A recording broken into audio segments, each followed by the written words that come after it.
What's coming after coronavirus? This internet meme sums things up. What a year this week has been. During the past week, we've seen the United States go from a bustling society to one on a near-total lockdown. By order of their governors, Maryland and Washington, an epicenter of the virus, are two of the latest of several states to close their restaurants and bars.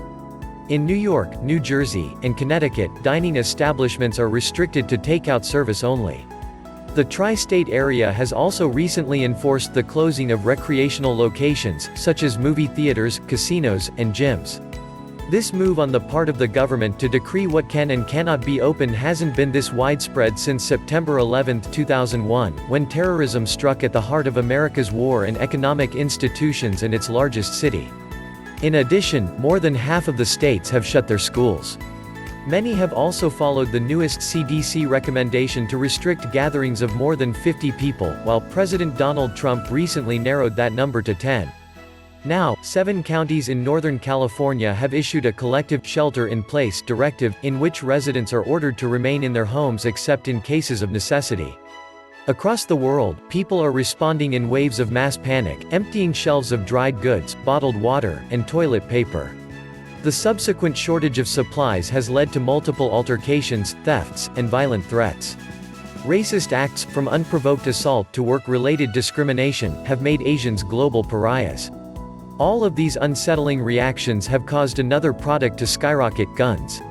In just 2 weeks, Ammo.com, an online ammunitions dealer, reported a 68% increase in sales. People are panicking because they don't feel secure, comments Southern California gun dealer David Liu. They worry about a riot or maybe that people will start to target the Chinese. Reporters all around the world have deemed the domino effect of this pandemic unprecedented, from the stock market to the lockdowns. Jesus said that at the end of time, there will be great tribulation, such as has not been since the beginning of the world until this time, no, nor ever shall be. Matthew chapter 24 verse 21. Just prior to that, he warned that different kinds of disasters were the beginning of sorrows. v. 8. In the original Greek, the word sorrows is equivalent to labor pains. During childbirth, the contractions, the sorrows, gradually occur closer and closer together. Are we seeing this in our world today? It is not only the novel coronavirus, it is the locust plagues in Africa, the tornadoes in Tennessee, the missile launches from North Korea and in Iraq. In a single chapter, Jesus appears to have predicted the exact state of our world today. In that same chapter, he also described the state of society: then many will be offended, will betray one another, and will hate one another. v. 10. Is this happening now, when fear has turned to procuring weaponry over a lack of toilet paper? Are we beginning to see the love of many grow cold? v. 12. Jesus also clearly stated the reason for all of these predictions, so that we could be ready for his soon return. v. 44. Now that the signs of Matthew chapter 24 are appearing, we can know it is time to prepare for what is coming next. In an extreme response to the coronavirus emergency, Mayor Deborah Frank Finan of Champaign, Illinois, enacted an executive order, which includes allowing the city to ban the sale of alcohol, firearms, and gasoline and take possession of private property. To soothe the public outcry over this order, City Attorney Frank Stavins reassured the local newspaper, to be extremely clear, only provisions that are necessary to protect the public health in this situation will be enacted.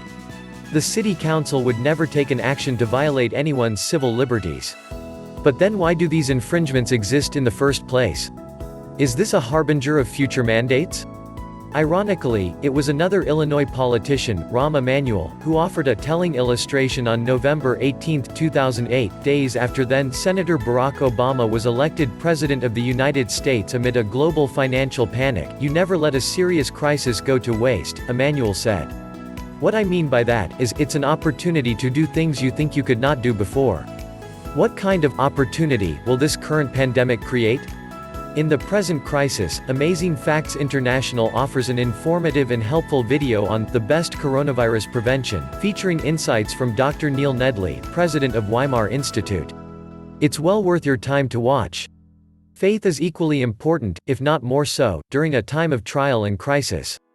Bible faith begins with receiving Jesus Christ as your Savior.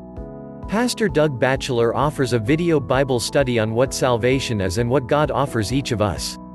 Viewing this message might be the most valuable step you can take in these uncertain days.